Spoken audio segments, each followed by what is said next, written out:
अरे लिफाफों पे जिंदगी गुजारने वालों, शर्म से डूब पड़ो तुम।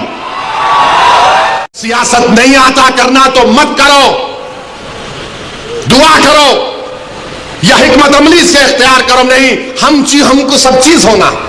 देख लिए क्या हुआ, अब किधर हैं आप, किधर है नहीं मालूम। कहां वो लोग जो औरंगाबाद में बोले थे इम्तियाज जलील कोर्ट मत, उस समाजवादी पैंडेट कोर्ट को बोले थे चेहरा दिखाओ औरंगाबाद के आवाम के सामने तुम। ये फतवा जीतेगा या भगवा जीतेगा, बताओ ये कौन है लोग।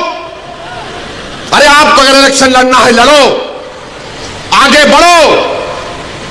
सिर्फ बैठकर ऐलान करने से नहीं होता, इलेक्शन लड़ो, मालूम होता आपको कैसे वोट हासिल करना पड़ता है। कुरान करीम दिया ना हाथ में, अल्लाह का कलाम तुम्हारे हाथ में दिया, तुमको उसका भी लिहाज नहीं है और तुम दावा करते हो कौन का। बहुत बोल सकता हूं, याद रखो मेरी जबान को लगाम नहीं है, तुम्हारा घर से निकलना महाल कर दूंगा मैं यहां पे। अरे क्या कर रहे हो तुम लोग, मत करो। तुम्हारा एहतराम और तुम्हारी अजमत हम करते हैं, मगर आप जो काम कर रहे वो मुसलमानों के हक में नहीं कर रहे हैं। आपने हैंडल दे दिया बीजेपी को, बीजेपी ने पूरा प्रचार कर दिया और क्या नतीजा निकला जा आप देखो। कल ये बीजेपी की सरकार अगर कुछ करेगी तो कौन आके लड़ेगा। आप आएंगे रोड पे, यही इम्तियाज जलील, यही फारूक शाह, यही मुफ्ती इस्माइल, यही नासिर सिद्दीकी, यही फारूक शाब्दी, यही वारिस पठान मैदान में उतर के मुकाबला करेंगे। अस्सलामु अलैकुम वरहमतुल्लाहि वबरकातुहू। कैसे हैं नाज़रीन इकराम, अल्हम्दुलिल्लाह मैं खैरियत से हूँ। अल्लाह पाक से दुआ करता हूँ आप तमाम लोग खैरियत से होंगे। बने रहें, वीडियो को छोड़कर ना जाएं, पूरी वीडियो देखकर जाइए।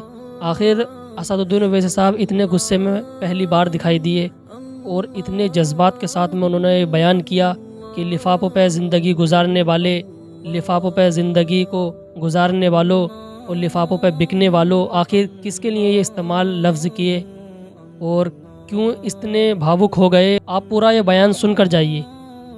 अरे लिफाफों पे जिंदगी गुजारने वालों, शर्म से डूब पड़ो तुम।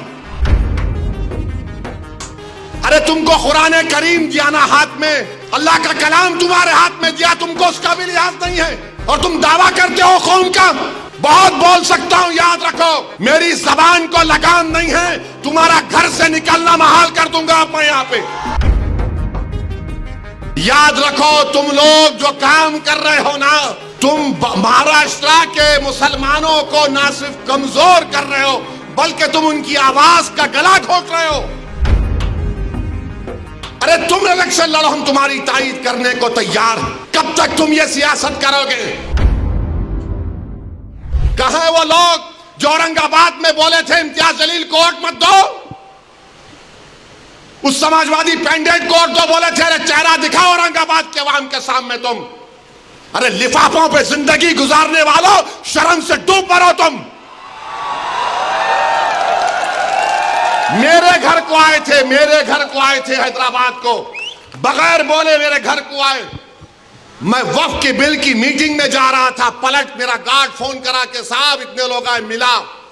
घर पे आए तो मैंने कहा कि मेरा घर इतना बड़ा नहीं है, आप लोग 20 लोगों को ले लीजिए। 20 लोगों को बिठाया, वो बात करे, मैं बात करा, लेटर लिख के दिए, इनको टिकट दो, मला मैं गौर करूंगा।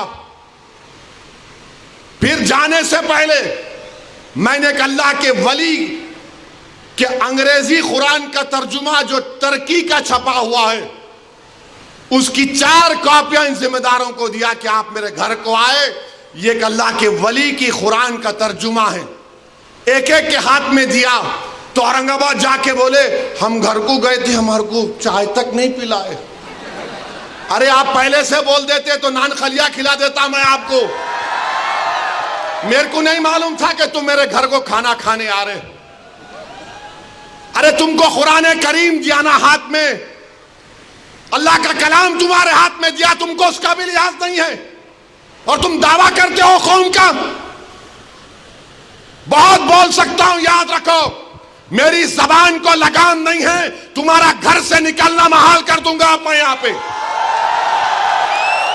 मेरे भाई इमाम शाफई मुफ्ती साहब बैठे हुए, इमाम शाफई रहमतुल्लाह अलैह का जमाना है। ایک دولت مند نے کہا کہ اگر اللہ میرے کو بیٹی دے گا تو جب اس کی شادی کروں گا دین اور دنیا کی دولت اس کو دوں گا. جب بیٹی کی شادی کا موقع آیا علماء کرام کے پاس گیا. علماء کرام نے کہا کہ نہیں تو نہیں دے سکتا, دین اور دنیا کی دولت تو کیسے دے گا, تیری قسم غلط ہو گئی. امام شافعی کے پاس گئے. امام شافعی بولے بہت آسان ہے.